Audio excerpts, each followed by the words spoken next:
Bienvenue à notre deuxième leçon sur la grâce numéro 1. murahawe ikaze muri iki kigwa kigira kabiri kijanye n'ubuntu ikigwa cyabwo cya mbere. Nous vous remercions pour votre fidélité. Turabashimiye ko namubandanya Dans la mutwumviriza. première leçon, on a eu beaucoup de choses. Mu kigwa cya mbere twarabonye ibintu bitari bike. L'objectif de ce cours, Intumbero ya bino vyirwa c'est vous montrer le cœur de Dieu, no kubereka umutima w'Imana, comprendre le cœur de Dieu. utahura umutima C'est w'Imana. ça ce qui nous Ico intéresse. nico kiduhagarika umutima. On ne peut pas parler de Christ, Ntidushobora kuvuga Kristo, on ne peut pas parler de l'évangile ntidushobora kuvuga ubutumwa sans bwiza comprendre le cœur de Dieu. tutavuze umutima w'Imana. Voilà pourquoi c'est très important pour toi Nico gituma ari ikintu gikomeye ku bwawe de continuer à suivre doucement ce cours kubandanya ukurikira buhoro buhoro zino nyigisho pour que tu puisses comprendre la profondeur du cœur de Dieu. kugira ngo utahure vy'ukuri bwina bw'umutima w'Imana. Et nous allons prier. Reka dusenga Imana. Père, nous te remercions Data, turagushimiye pour ta grâce. kubw'ubuntu Nous te bwawe, remercions pour ton cœur. turagushimiye kubw'umutima Tu wawe, as tout laissé au ciel waretse byose mu et tu es ijuru, venu sous forme d'un homme uce uramanuka mu isi usa n'umuntu afin de nous rencontrer kugira ngo uhure et natwe, nous sauver de nos péchés hanyuma udukize ibyaha et de nos byacu, situations. udukure mu byo Nous te twarimo. remercions pour la révélation, Turagushimiye kwihishurwa, pour ouvrir les yeux de tout le monde qui nous suit, kugurura amaso y'imitima y'abariko baratwumviriza afin que yose, nous puissions comprendre ton cœur. kugira ngo dutahure umutima Au nom wawe. puissant de Mu Jésus, izina rya on a Yesu ainsi prié. niho dusenze. Amen. Amen. Amen. Amen. Dans la première session, on a parlé de la définition de la grâce. Mu kigwa cya mbere twigiye hamwe indangurakintu cyangwa icyo bisigura ubuntu, Et dans notre verset de base, kandi mu murongo wacu dans Jean twisunze chapitre 3, verset 16, wanditse muri Yohani 3:16, on peut encore relire. turashobora gusubira kuwusoma kandi. La Bible dit, car Dieu a tant aimé le monde qu'il a donné son Fils unique afin que quiconque croit en lui ne périsse point, mais qu'il ait la vie éternelle.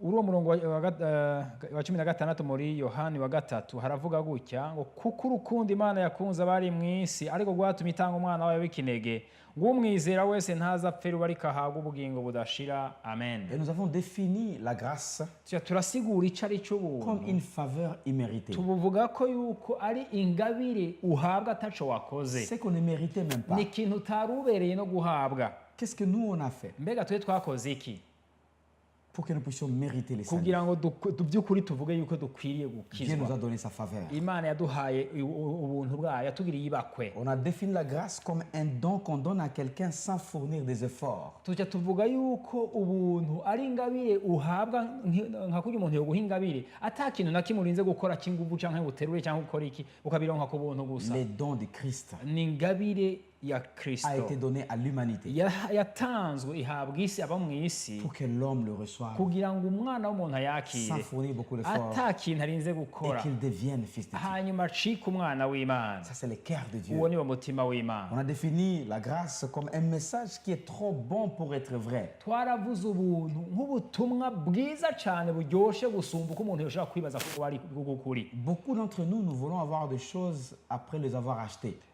Benshi muri twebwe turagomba kuronka ibintu kubera twabiguze. Et plupart des fois, on nous dit dans la race humaine que tu ne peux pas avoir rien pour rien. Abantu bakaca bakubwira ati rega hajya nta muntu n'umwe yagira yakira ikintu na kimwe atacyo atanze. Tu ne peux pas avoir quelque chose gratuitement comme ça. Ntushobora kuronka ibintu ku buntu gusa ugenda uraronka ibintu ku buntu ntacyo Il y a bimaze. toujours quelque chose derrière un don. Hama hariho ikintu kiri inyuma y'ingabire uronse. Nous informe que la grâce est un message trop bon pour être vrai. Rero bigashobora usanga biratuma umuntu yibaza ati ariko none ubwo buntu by'ukuri ni ubw'ukuri bukora uko nyine babuvuga. Et c'est comme ça qu'on a un peu survolé la grâce dans l'histoire de l'humanité. Aho niho twaciye duca hirya hejuru tugenda turabona turengana turaba icyari cy'ubuntu bw'Imana muri kahise k'isi. Quand on a regardé la Bible, Iyo turavye muri Bibiliya on a trouvé que depuis le commencement, tubona yuko guhera mu itanguriro la constance du cœur de Dieu ingene umutima w'Imana utigeze unyiganye gukora kwa kundi reflétait la grâce. ugaragaza kandi wamye ugaragaza ubuntu. Et par exemple, on a regardé Genèse chapitre 1, versets 26 à 28. Twararavye nk'akarorero ivyanditse mu itanguriro 1:26 gushika kuri 28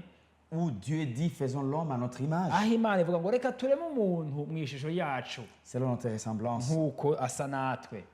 Et Dieu avait d'abord créé tout. Kandi Imana yari yabanje kurema vyose. Est-ce que l'homme avait droit d'être créé? mbega umwana w'umuntu yari afise uburenganzira bwo kuremwa? Qu'est-ce que l'homme réclamait pour qu'il soit créé? mbega umuntu yasaba iki kugira ngo aremwe? C'est par l'amour de Dieu. Byaciye mu rukundo C'est par la rw'Imana, grâce de Dieu. byaciye mu buntu C'est par bw'Imana, le cœur de Dieu byaciye ku mutima qu'il a w'Imana. trouvé bon de créer iyo l'homme. nyene byarayihimbaye ko yorema umwana w'umuntu. C'est ce qu'on appelle grâce. icyo nicyo bita ubuntu bw'Imana. Il a fait l'homme par son amour. yaremye umwana w'umuntu kubw'ubuntu bwayo, kubw'urukundo rwayo. Dieu pouvait stopper en créant les eaux, en créant les montagnes, en créant seulement ces choses-là. Imana yari kugomba igahagarika, hejeje kurema ibiti, hejeje kurema amazi, hejeje kurema ibintu byose bikikuje mu isi. En tout cas, Dieu, il est bon. ariko Imana ni Il nziza, a trouvé bon de créer l'homme. igomwa yuko yorema umwana Vous et w'umuntu. moi, on a été créés à son wewe na image. jewe tujya turema mu ishusho Et y'Imana, c'est super important. kandi ni ikintu gikomeye Et des fois, cyane. quand nous regardons des choses, rero turiko turaraba ibintu, nous nous posons des questions. turashobora kwibaza Parce ibibazo, qu'après que l'homme est chuté dans les jardins, kuko tubonye igihe umwana w'umuntu aguye mu itongo ry'Edeni, Dieu a chassé l'homme. Imana yaciye imwirukana muri iryo tongo, Il a mis l'homme en dehors du jardin. imushira inyuma y'iryo tongo. Et encore, c'est un problème. kandi icyo nacyo kiba ikibazo, Parce que plupart de fois, kuko kenshi nous disons comment est-ce que le cœur de Dieu qui était rempli d'amour, twabwira tuti mbega ko Imana yari yuzuye umutima w'urukundo, comment c'est Dieu rempli de grâce mbega iyo Mana yuzuye imbabazi, pouvait encore chasser l'homme? kubera ko yirukana umwana w'umuntu? C'est normal. oya, birasanzwe cyane. Et je vous ai donné un exemple nja ndabaha akarorero d'une dame y'umupfasoni, qui peut laisser son enfant dans la cuisine. aho umupfasoni arekera umwana bari muri gikoni, Et la dame sort, umudamu et en agasohoka, revenant, agarutse elle trouve son enfant qui touche le feu. agasanga wa mwana bariko arakora mu muriro, Son enfant de bas âge qui touche le feu. umwana mutoyi w'uruyoya ariko arakora mu Presque muriro, créer l'accident. ugasanga biteye ingorane. L'amour de la maman, urukundo rw'umumama, l'amour de la maman urukundo rw'uyo ne mumama peut pas supporter ntibwokwe na de gato voir cet état, yuko ubona umwana agira de ibyo, voir accident presque au bout. ubona umwana agira none akore mu muriro. Une dame responsable umupfasoni yitware ku rugo chasser rwiwe, l'enfant là-bas. aza kwirukana umwana ngaho hantu, peut même gifler l'enfant. no kumukubita, ashobora no kumukubita Va-t'en, ati jiyo va loin. genda hariya kure. Pourquoi? kubera iki?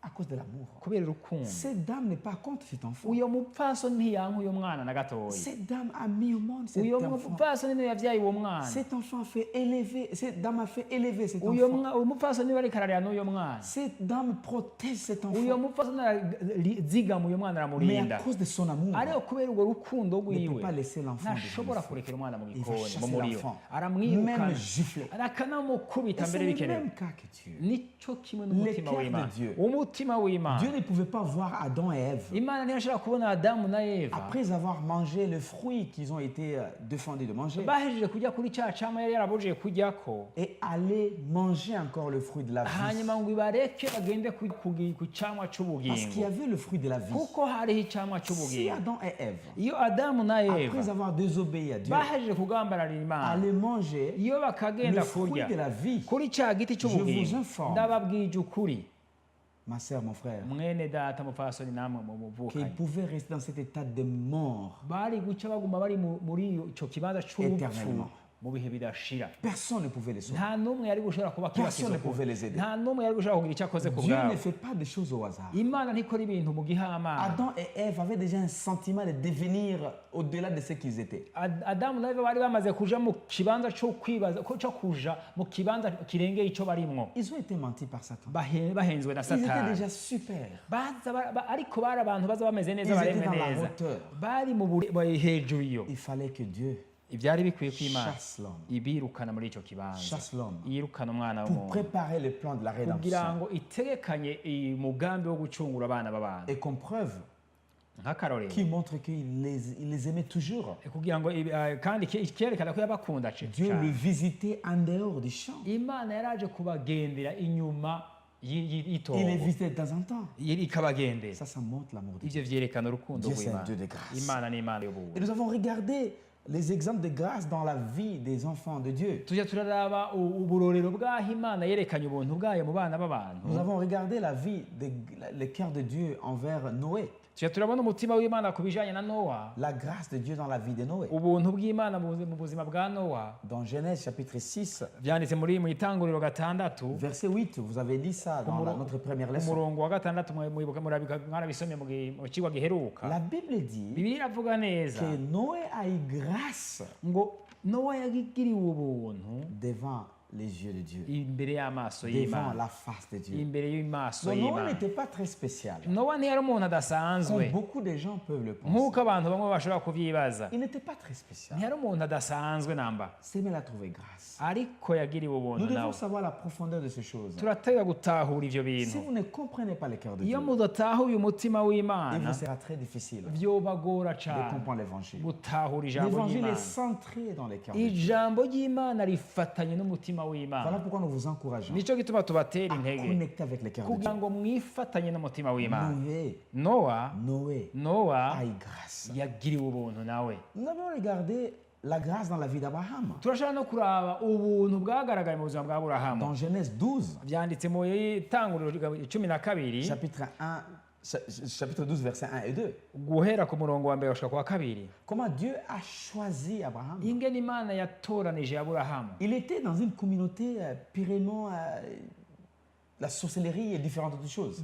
yari mu kibando c'abantu b'abarozi b'abapfumu. Toute sa communauté était abantu avec bose beaucoup d'histoire. babana bari abantu baba mu makuru Mais nayo. Abraham a tiré le cœur de Dieu ariko Aburahamu akwega umutima à w'Imana cause de la grâce. kubera ubuntu bwayo. Il n'était pas non plus très très spécial. ntiyari umuntu nawe nyine Mais adasanzwe, il a trouvé la grâce. ariko agirirwa ubuntu Il a n'Imana. trouvé grâce. agirirwa ubuntu Il a n'Imana. trouvé grâce. agirirwa ubuntu Donc la n'Imana. grâce, c'est le cœur de Dieu. rero ubuntu n'umutima w'Imana. Et si vous voulez aller à la hauteur agasanga mugomba kuduga avec notre Dieu, ku Mana, il faut qu'on puisse recevoir cette grâce-là. urakwiye kwiga ngene wakira ubwo Nous buntu. avons regardé la grâce dans la vie de David, twarabonye ubuntu bw'Imana mu buzima bwa Dawidi. dans 1 Samuel, byanditse muri Samweli wa mbere. qui était en dehors de chez lui d'ailleurs, kandi Dawidi yari inyuma ntiyari akiri bamuhiriwe, avec le brebis, yabana n'intamiyo, trop jeune. yari akiri umuhungu muto. Mais il fallait voir qui devait être le roi. ariko byari bikwiye ko azohava acika umwami. Et David a trouvé grâce. hanyuma Dawidi agirirwa ubuntu Il a n'Imana. été choisi atoranywa dans la forêt, mu ishyamba iyo dans kuragira. la forêt. iyo ari kuragira iyo La grâce de Dieu. ubuntu bw'Imana. On peut voir la constance de ce cœurs de Dieu. urashobora kubona ngene Imana itigeze ihindagurika Depuis mu le mutima commencement. wayo guhera mu ntango. Et Dieu ne change pas. kandi Imana Il est ntihindagurika. le même hier. uko yari ejo Aujourd'hui. n'uyu munsi ni kwiri Éternellement. kandi kwizokwama ibihe bidashira. Pour terminer à récapituler, nous avons vu aussi le cœur de Dieu, la grâce de Dieu dans la vie de Marie. reka turangiza kuri ibi byo bijanye no gusubira mu byo twari twarabonye. reka turabe ubuntu bw'Imana bwagaragaye mu buzima bwa Mariya. Souvenez-vous dans la vie de Marie. mwibuke ubuzima bwa Mariya. Marie n'était pas la seule qui était vierge. mwibuke ko Mariya atari we wenyine yari isugi muri kiriya gihe. Elle n'était pas trop belle puisque toutes les filles de l'endroit. ntiyari mwiza gusumba abandi bakobwa bose bo muri kiriya gisagara. Parce que la Bible dit kuko Bibiliya avuga dans neza Ésaïe muri Yesaya que la face de Jésus yuko mu maso h'umwami n'était Yesu pas attirante. ngo ntihari ahantu hagukwega. Donc Jésus n'était pas trop beau. Yesu ntiyari mwiza cyane Et rwose. nous connaissons kandi que turazi plupart de fois, ko rimwe na rimwe nous prenons nos faces de nos mères. twakira mu maso haba mama bacu. Donc vous voyez souvent murabona rero comment ça se reflète. ingene bishobora Donc ça kugaragara. montre que Marie bisigura ko Mariya n'était pas au-delà de tout le monde. ntiyari arengeye abandi Mais bose. la Bible dit ariko biratubwira dans Luc, muri Luka quand l'ange est venu visiter, igihe umumarayika yaza kugendera tu as Mariya reçu grâce. yamubwiye ngo waragiriwe ubuntu Tu as Mariya we, reçu grâce. wagiriwe ubuntu Mariya we. Et tout ça, vous en avez suivi dans notre leçon numéro ivyo 1. byose twarabiboneye hamwe ubuherutse. C'est profond. ni ibintu by'ibwina Le cyane. cœur de Dieu. umutima C'est la w'Imana grâce. n'ubuntu gusa. Maintenant, pour faire suite, reka tubandanije. quelle est notre part? mbega uruhara rwacu ni uruhe? Pendant que nous voyons cette grâce de Dieu, turiko turarabira hamwe ubwo buntu pendant bw'Imana, que le Seigneur est venu nous chercher, mu gihe Imana yaje est kuturondera venu vous chercher, ikaza kukurondera nawe, quelle est votre part? mbega uruhara rwawe ni Quelle est uruhe? votre part? uruhara rwawe ni Et on uruhe? va regarder ensemble. reka turabire hamwe Matthieu chapitre 4, Matayo 4 verset 17. umurongo wa 17. Matthieu chapitre 4, Matayo 4 verset 17. umurongo wa 17. C'est très profond de comprendre le cœur de Dieu. ni ibintu bikomeye cyane gutahura umutima C'est aussi très w'Imana. profond de comprendre quelle est notre part. kandi ni ikintu gikomeye kurusha gutahura uruhara rwacu. La Bible dit ceci. Bibiliya tubwira neza. Dès lors, Jésus commença à prêcher et à dire, répentez-vous car le royaume des cieux est proche. ngo Matayo 4 ku murongo wa 17 haravuga gutya ngo guhera ubwo Yesu atangura kwigisha ati mwihane kuko ubwami bwo mu ijuru buri hafi. Répentez-vous. mwihane.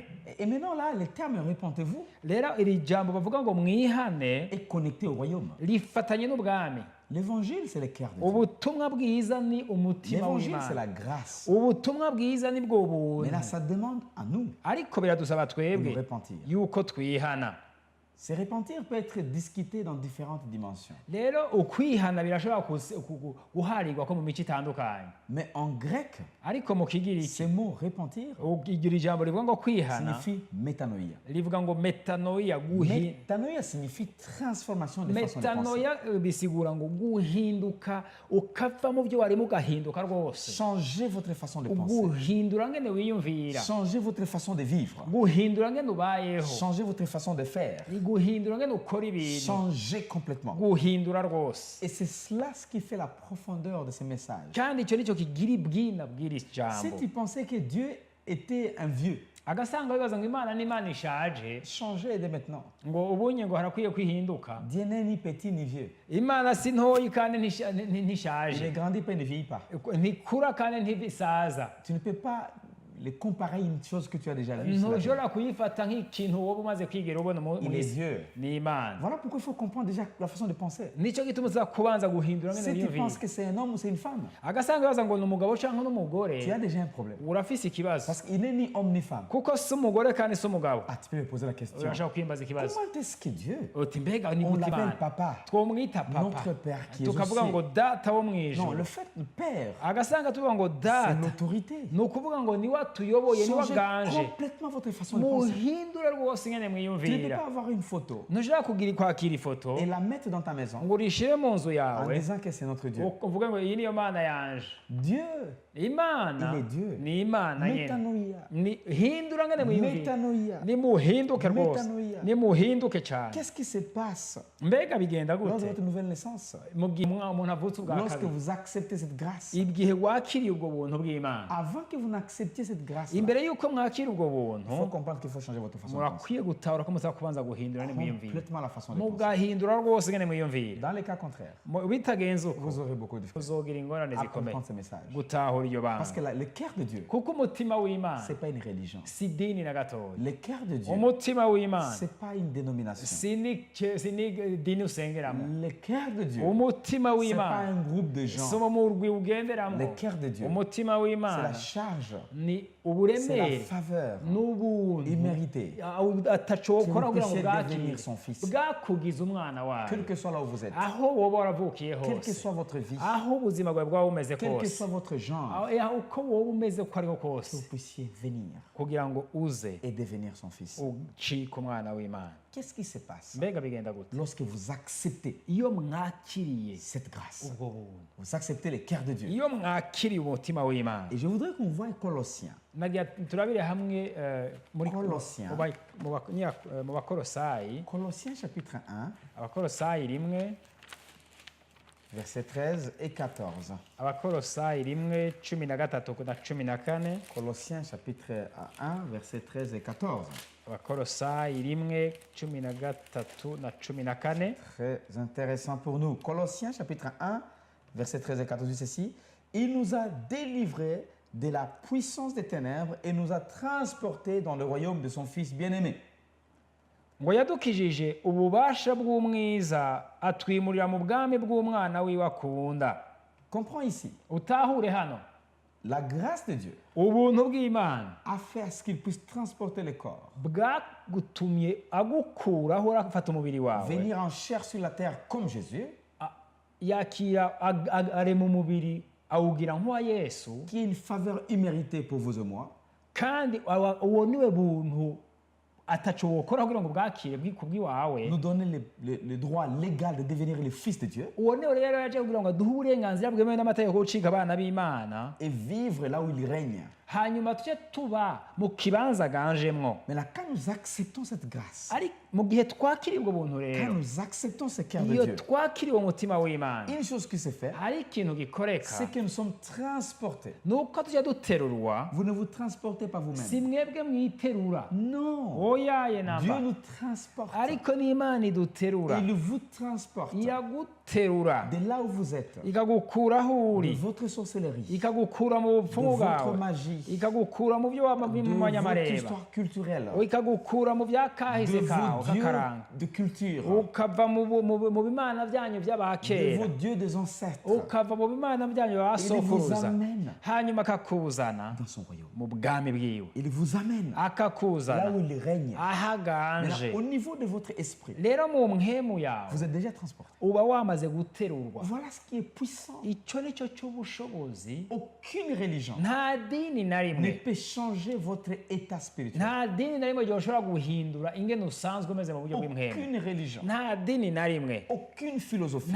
nta vyigwa vy'ubwenge na ne rimwe peut vous amener de là où vous êtes ryoshobora kugukura mu kibanza urimo jusque dans le royaume de Dieu. ngo kikuzane mu bwami bw'imana Aucune dénomination nta dini na rimwe ne peut le faire. ntaryo bishobora ibyo Ne peut le faire. nta dini ryo C'est bishobora seulement Christ. ni kristo Et Christ est wenyine crucifié. kandi kristo umwe yabambwa Voilà pourquoi Dieu a donné comme don. nicyo gituma imana yamutanze Voilà nk'ingabire pourquoi le cœur de Dieu, c'est la nicyo grâce. gituma umutima w'imana ari Parce qu'il ubuntu a bw'imana compris que personne ne peut le faire kuko sur la terre. yatahuye ko ata muntu n'umwe yoshobora kubikora ngaha ku isi La grâce, c'est le cœur de Dieu. ubuntu bw'imana niwo mutima Et au w'imana verset 14, ku murongo wa cumi na qu'est-ce qui kane s'est fait lors de notre nouvelle naissance? mbega byagenze gute umunsi twavuka ubwa kabiri En qui nous avons la rédemption, le pardon de péché. 14. ku murongo wa cumi na kane baravuze muri banyekolosayi rimwe ku murongo wa cumi na kane niho havuze ngo muri uwo niho dufise ugucungurwa niko guharirwa ibyaha byacu Ici, vous comprenez quoi? mutahura iki hano Nos péchés sont pardonnés. ibyaha byacu byarahariwe Wow!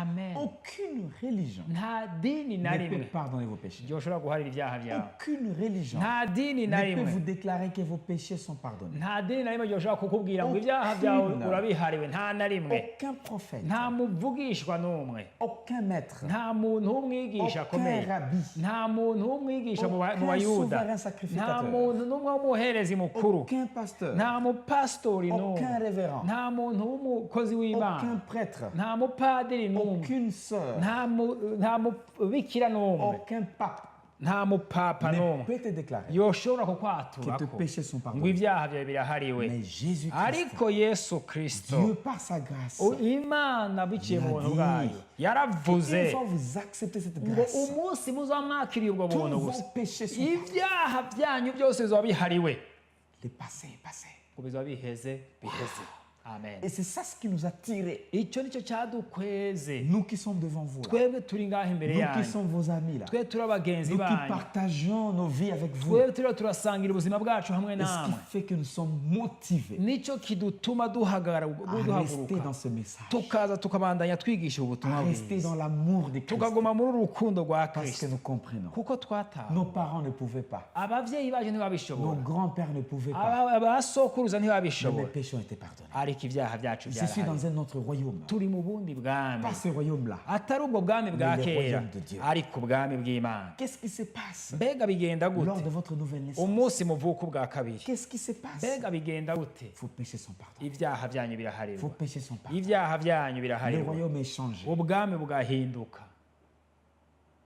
On va regarder dans Corinthiens. reka turabire hamwe ibyanditse mu banyekorinto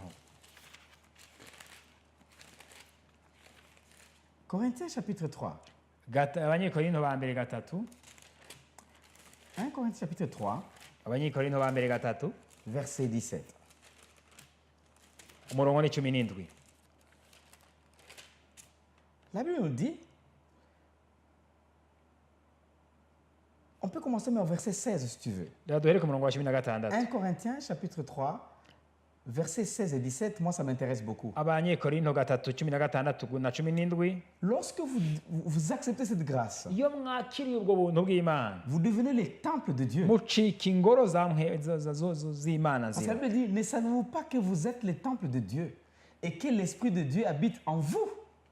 ku murongo wa 16 baravuze ngo mbega ntimuzi yuko muri urusengero rw'imana kandi ko mwemu w'imana aba muri mwebwe Donc vous voyez que vous devenez les temples de Dieu. mucika ingoro z'imana Ailleurs, dans ce même livre, ça dit, les choses anciennes sont passées. ahandi muri kino gitabo nyine baravuga ngo ibya kera byahindutse bisha Mais ce qui m'intéresse, c'est que le Saint-Esprit vient et il habite en vous. ariko ikinezereza gusumba ni uko mwemu yera aza akaba muri mwebwe Raison pour laquelle il y a des choses que tu faisais avant. bisigura ngo hariho ibintu wahora ukora Tu kera vas commencer à les laisser pour ne pas détruire le temple du Saint-Esprit. uzotangura guheba kubera yuko wanka gusambura urusengero rw'Imana nzima. Parce qu'au verset 17, la Bible Ku dit, murongo wa 11 niho babandanya si bakavuga quelqu'un détruit les temples de Dieu, ngo umuntu niyo yonona urusengero rw'Imana Dieu les détruira. Imana izomurandura, Car le temple de Dieu est saint. kuko urusengero rw'Imana rwera Et c'est ce que vous êtes. kandi urwo rusengero ni mwebwe. Déjà, si tu étais rempli de la boisson, Agasanga kera wari wuzuye ibiyoga si tu allais dans des histoires de bar tous les jours, ukaba uri mu kabari iminsi yose, si tu mangeais jusqu'à ce que tu n'étais même pas équilibré dans le manger, ugasanga hageze ufungura ibintu nk'ivy'inka, là tu détruis les temples de uba Dieu. uriko urasambura urusengero rw'Imana. Alors souviens-toi, Wibuke ikintu à rero, cause de la grâce de Dieu, kubera ubuntu bw'Imana, Dieu vient, parce que tu l'as reçu, Imana iraza kubera wayakiriye par son Saint-Esprit, biciye muri mwemu il wiwe, vient habiter en vous. akaza akaba muri wewe. Maintenant, votre corps Rero uyu munsi umubiri devient wawe les temples de Dieu, umubiri wawe ucika ingoro ya mwemu les yera, temples du Saint-Esprit. umubiri ucika ingoro ya mwemu Il y yera. aura des choses maintenant que tu vas commencer à laisser Hari ibintu rero uzogenda uratangura guheba buhoro pour ne buhoro pas détruire les kugira temples, ngo ntusambure urusengero pour ne rw'Imana pas yera, casser les temples. kugira ngo nturugirire nabi. Par exemple, Nk'akarorero, l'ivrognerie. ukuborerwa, Par exemple, Nk'akarorero. la haine envers les autres. ukugira ishari ku Par bw'abandi, exemple, Nk'akarorero. le manque de pardon kureka kubabarira et différentes autres n'ibindi choses. Tu vas bitandukanye. commencer à mettre de côté, Uzotangura kubishyira ku mais au ruhande, fur et à mesure. ariko buhoro buhoro, Et encore, ça ne sera pas à cause de ta force. kandi ntibizoca mu nkomezi zawe Ça sera nabyo, encore par la grâce de Dieu. bizoca mu buntu bw'Imana. Notre Dieu, il est bon. Imana yacu ni nziza Notre cyane, Dieu, il est puissant. Imana ni iy'ubushobozi. Voilà pourquoi il faut recevoir Nicyo gituma mukwiye kwakira ce cœur de Dieu, uwo mutima qui est w'Imana, la grâce. ari wo buntu bwayo. Pourquoi nous parlons avec assurance comme Mbega ça? kubera tubivuga dushize amanga, Pourquoi nous parlons avec assurance? mbega kubera ibi turiko turabivuga dushize amanga, Laisse-moi vous parler un reka peu. ndababwire gatoya. La Bible que vous voyez ici, Iyi Bibiliya mubona hano c'est comme deux lettres.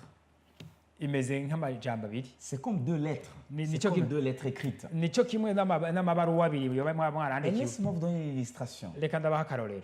Par exemple, vous êtes à la maison, Nk'akarorero muri muhiri wanyu, quelqu'un vient umuntu araje avec une enveloppe afise envelope, ayant deux lettres à l'intérieur. iyo envelope ikaba irimwo amakete abiri. La première lettre Irya kete rya mbere était écrite par ton grand-père rikaba ryanditswe na sokuru wawe, à ton père. akaryandikira so wawe. C'est-à-dire ton grand-père, Sokuru wawe avant de mourir, imbere y'uko il a apfa écrit un testament yaranditse ikete, ibaruwa ryo kuraga, et il a envoyé ça à ton père. aca arisigira so papa wawe. Malheureusement, tu es loin d'eux. Kubera yuko rero uba kure Ton yabo, père décède aussi. na so wawe arapfa nawe, Mais il a aussi écrit un testament. nawe nyine ariko asiga yanditse irindi Des kete, choses que tu dois faire. ibintu tuza Des gukora, choses que tu dois suivre. ibintu tuza De kuzokwitwararika, ce qu'il voulait que tu fasses. icyo yipfuza ko wokora. Et il décède aussi. Hanyuma nawe akaba apfuye rero.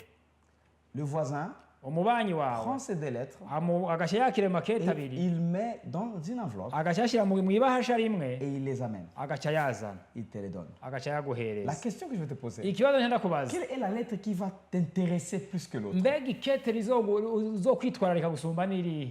Tu vas trouver que c'est Uzosanga la lettre uzosanga ko ari iryo de kete ton père so wawe vers toi. yakurungikiye. Donc c'est la deuxième lettre. Ni iryo kete rigira C'est le kabiri, testament que papa a écrit. iryo ragi papa yanditse hanyuma akagusigira. L'autre lettre, elle est aussi importante. Na rya kete rya mbere rya papa sokuru yandika rirakenewe cyane, Mais pas vraiment très importante ariko que la deuxième. ntirikenewe cyane rwose nk'uko hakenewe irya kabiri. En prenant cet exemple, Rero ndabahaye aka tu karorero, peux comprendre la Bible. urashobora gutahura Bibiliya. La Bible, Bibiliya ce sont deux lettres. ni kete abiri. L'Ancien Testament, Isezerano rya kera c'était une lettre ni kete de Dieu envers son peuple, Imana yandikiye abantu bayo, envers Israël. ryandikira Et il y a Isirayeli. des choses qu'on peut apprendre, Hariho ibintu dushobora kwigamwo, mais pas vraiment directement à nous comme Église. ariko bitaturaba buno nyene nk'uko turi Il ishengero y a de ry'Imana. bonnes choses. Harimo ibintu vyiza Il y a cyane, l'histoire, harimo il y a la kahise, sagesse, harimo il y a ubwenge, des leçons apprises. harimo ibintu abantu bagiye Que nous barigirako, pouvons prendre. natwe twoshobora kwigirako. Mais la deuxième lettre, Ariko ikete rya qui est kabiri le Nouveau Testament, ariryo sezerano c'est rishasha, ça la lettre écrite. iryo niryo kete kete nous ryanditswe ku directement. bwacu Et buno voilà nyene pourquoi il faut vraiment manger, étudier, nicyo gituma ukwiye kurya hanyuma ugasoma apprendre ces choses. ibi bintu byanditse muri rino sezerano Apprendre ces choses. ibi bintu byanditse muri rino sezerano Et c'est rishasha super important. kandi kuko ni ibintu bikomeye De les cyane connaître. kubimenya Je vais vous montrer quelque chose ngira ndabereka ikindi kintu pour que vous puissiez vraiment comprendre ce que je dis. kugira ngo mutahure neza ivyo ndiko ndavuga Dans Jean, muri yohani yohani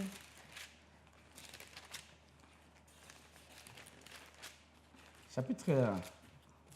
Intéressant. Jean chapitre 1, yohani igice cya mbere verset 17. ku murongo wa 17 Jean chapitre 1, verset 17. yohana igice cya mbere umurongo wa 17 La Bible dit, haravuga car la loi a été donnée par Moïse. La grâce et la vérité sont venues par Jésus-Christ. ku murongo wa 17 haravuga ngo kuko ibyagezwe byazanywe na mose ubuntu n'ukuri byazanywe na yesu kristo Ici, vous voyez, mes amis, aha murabona neza abagenzi la loi, c'est ibyagezwe le message ni ubutumwa de l'Ancien Testament. bw'isezerano rya kera Chaque testament a un message. isezerano ryose rirafise ubutumwa ryazana Chaque testament a un message. isezerano ryose rirafise ubutumwa L'Ancien ryariko riratanga Testament isezerano rya A kera été donné à Moïse.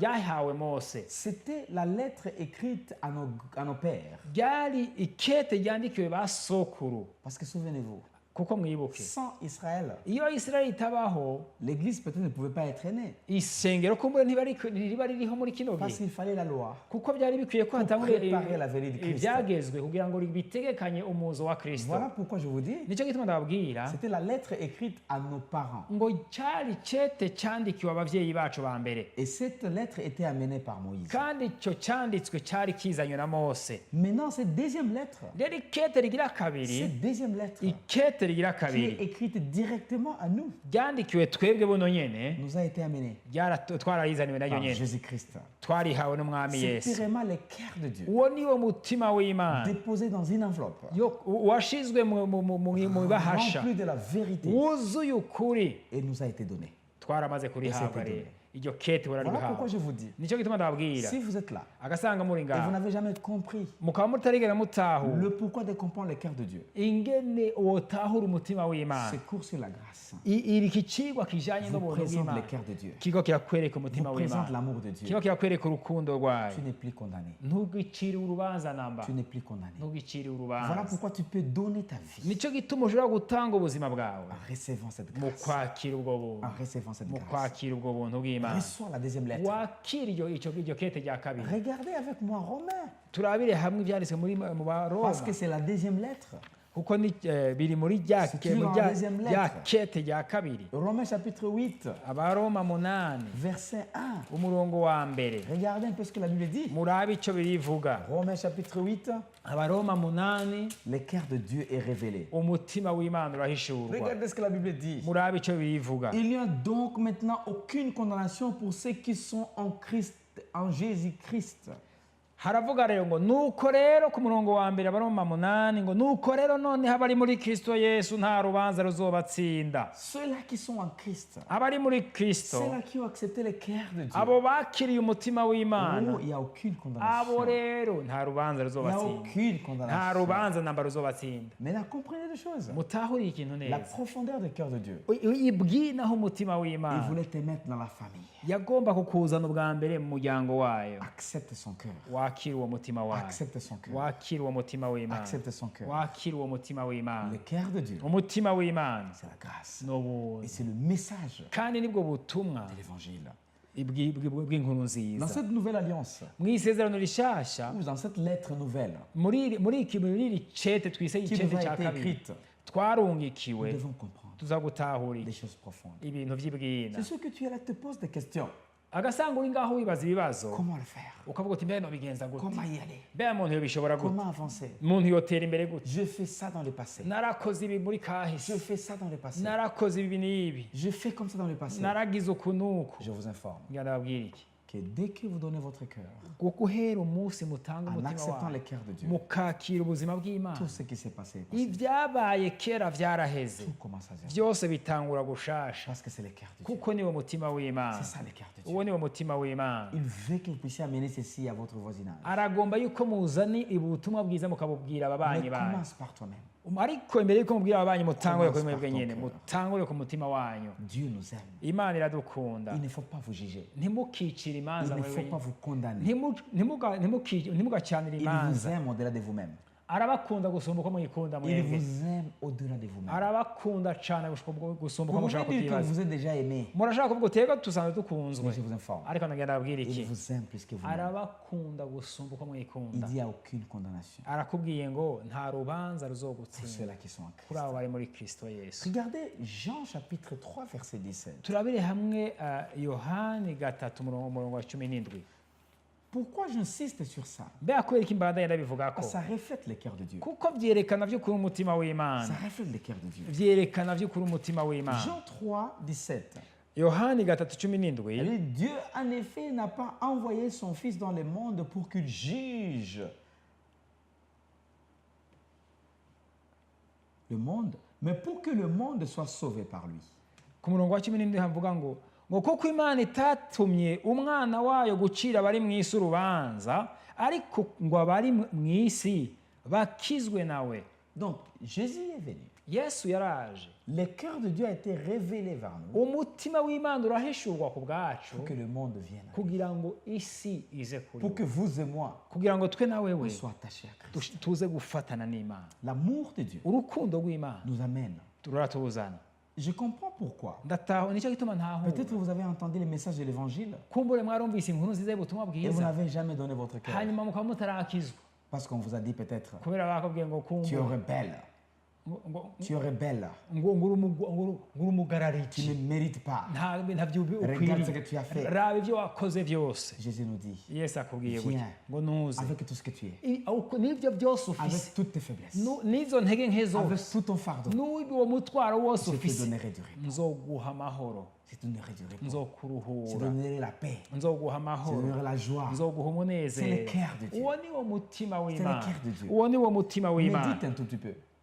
Médite un tout petit peu. Utangure kwiyumvira Le gatoya, cœur de Dieu wiyumvire kuri uwo mutima par w'Imana rapport à ta vie. bihwanye n'ubuzima Qu'est-ce que bwawe. Dieu parle dans ton cœur? Mbega Imana ikivuga iki mu mutima wawe? Parce que sa voix, Kuko ijwi c'est ryayo une petite voix ni ijwi rivuga buhoro qui buhoro parle dans yoroheje, ta conscience, ariko rivugira mu qui mutima parle wawe, aux alentours de toi. rivugana n'akami ka muntu Oui, kawe. dans ta vie. Ego nukizwe, Oui, c'est vrai. ego nivyo, Oui, c'est la vérité. ego ivyo uri kurumva Oui, nukuri, donne-toi. ego niwitange.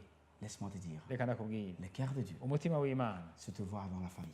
umutima w'Imana ukubona uri mu muryango Le cœur de wawe. Dieu Umutima a w'Imana été révélé par Christ. warahishuriwe na Kristo. Le cœur de Dieu, Umutima et w'Imana que tu viennes aussi, ugusaba ngo uze, que tu fasses partie ube d'une grande armée ube mu rugo rw'icyo gisirikare au kinini niveau international. gikorera ku isi yose. Tout le monde, Abo bantu dans bose tous les 5 continents, muri mu bizinga bitanu il y a des by'isi gens qui ont donné leur vie. hariho abantu bakorera icyo gisirikare Tu peux batanze aussi ubuzima faire bwabo, partie. nawe urashobora gucika ukujya muri bo. Si tu te fais seulement humble, niwaca bugufi si tu acceptes, ukemera, tu vas voir ta vie changer. uzobona ubuzima bwawe buhinduka. Qu'est-ce qui se passe? Mbega bigenda gute? Tu es pardonné. Uraharirwa. Qu'est-ce qui se passe? Bigenda gute? Tu es accepté par Christ. Uremerwa n'Imana. Qu'est-ce qui se nzima. passe? Mbega bigenda Tu gute? reçois déjà la lettre Urakira iryo bahasha La lettre de iryo testament. kete, iryo sezerano, dans laquelle tu vas toujours regarder iryo sezerano zo kwama wisunga, et découvrir des choses ugasanga harimo ivyanditswe pour bikuraba développer votre vie. kugira ngo uteze imbere imigenderanire yawe. Où est ton cœur? Mbega umutima wawe uri hehe? Où est ton cœur maintenant? Umutima wawe uri hehe uyu Dieu mwanya? t'aime. Imana Il iragukunda, t'aime d'une façon incroyable. iragukunda mu buryo Il bw'igitangaza, t'aime d'une façon incroyable. iragukunda mu buryo D'une bw'igitangaza, façon mu incroyable. buryo bw'igitangaza, Alors incroyable. ubw'igitangaza. Pour juste arriver vers la fin, pendant notre cours ici, Turangiza kuri kino cigwa cyacu, il y avait un type hariho umugabo qu'on appelait Zachée yitwa Zakariya.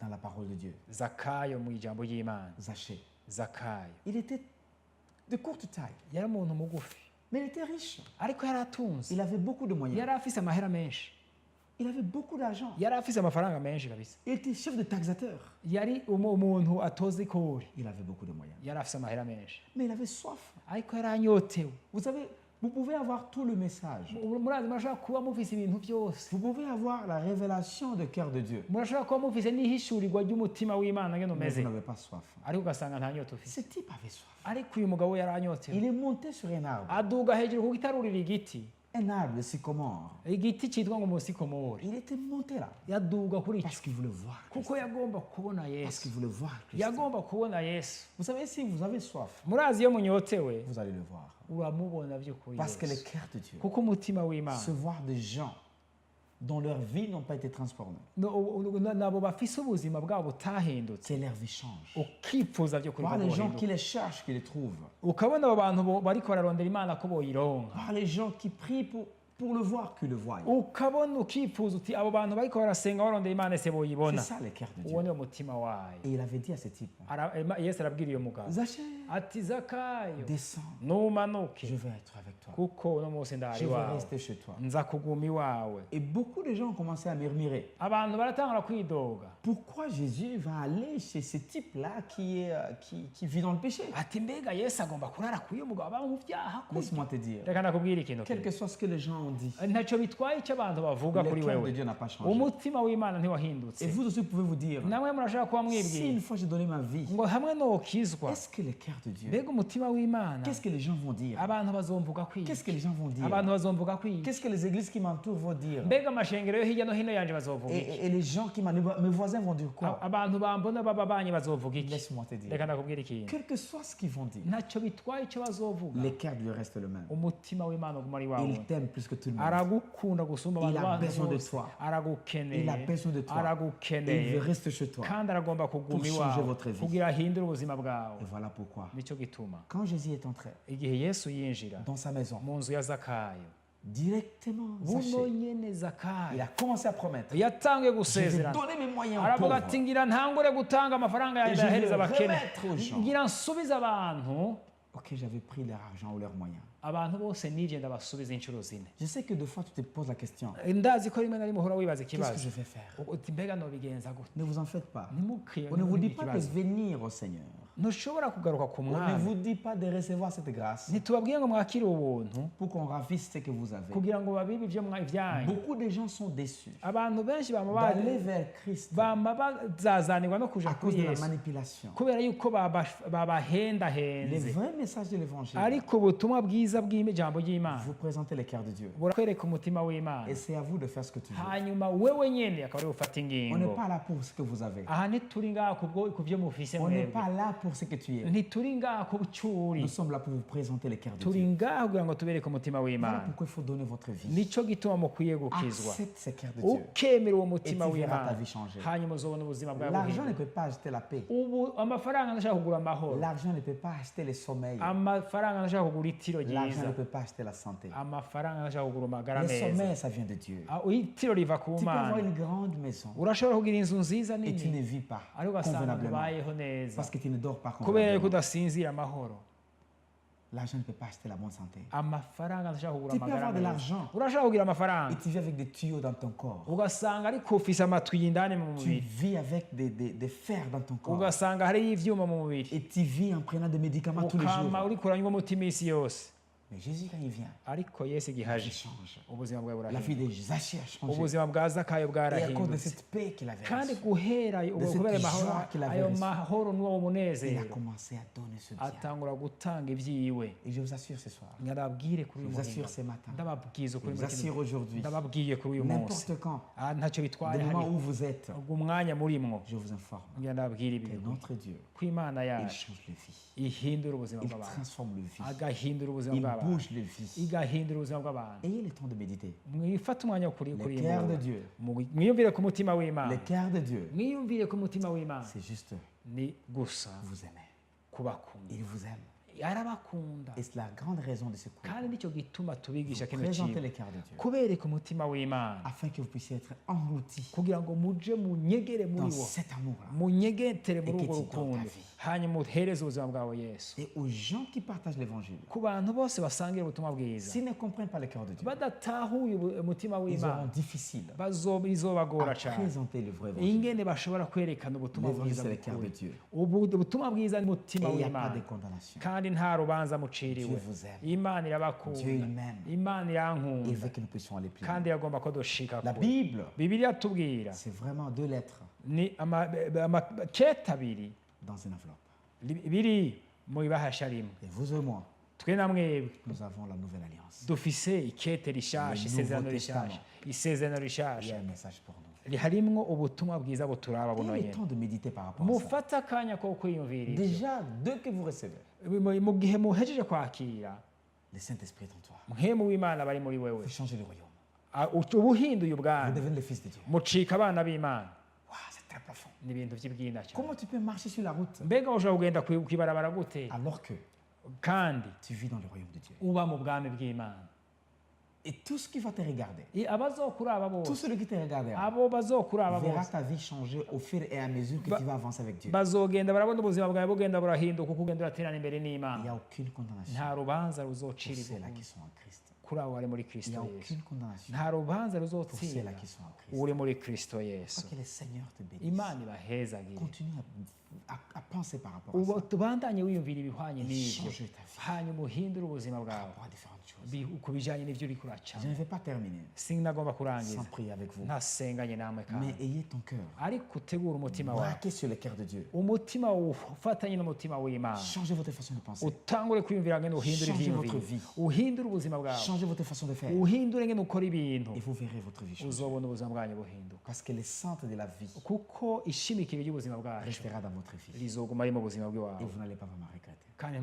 ntimuzokwicuza na gatoya Prions ensemble. reka dusengere hamwe Père de gloire, data wo mu ijuru nous te bénissons. turagushimiye Nous te glorifions turaguhaye pour icubahiro nos vies. ku buzima bwacu Laisse que ta puissance et ta grâce ku buzima bwawe n'ubushobozi bwawe puissent continuer à changer nos vies. reka bibandanye bihindura Je ubuzima prie, mon bwacu Père, mon roi, ndasenze pour data tous ceux-là qui wawe nous suivent. kuri abo bose bariko Laisse que baradukurikira leur cœur soit sensible. umutima wabo uwe A été uwumva révélé ton cœur. uhishure umutima wawe Parce que là où il y a ta présence, kuko hari ubwiza il y bwawe a la transformation de hariho vie. uguhinduka Je k'ubuzima prie, mon Père, mon roi, ndasenze data parce que je wanje sais que ton cœur kuko ndazi ko se umutima voit de wawe milliers de gens venir à toi. nuko ari ukubona amasinzi y'abantu aza kuri Et wewe notre devoir, c'est présenter le cœur kandi uruhara rwacu nabwo no gushyira ahabona comme umutima ton cœur nous a wawe été révélé, nk'uko Seigneur. umutima wawe waduhishuriwe Je te mwana bénis, mon Père, ndaguhezagiye Au data nom we puissant de Jésus. mu izina rya On a yesu ainsi prié. niho dusenze Amen. amen Que le Seigneur te bénisse. imana ibahezagire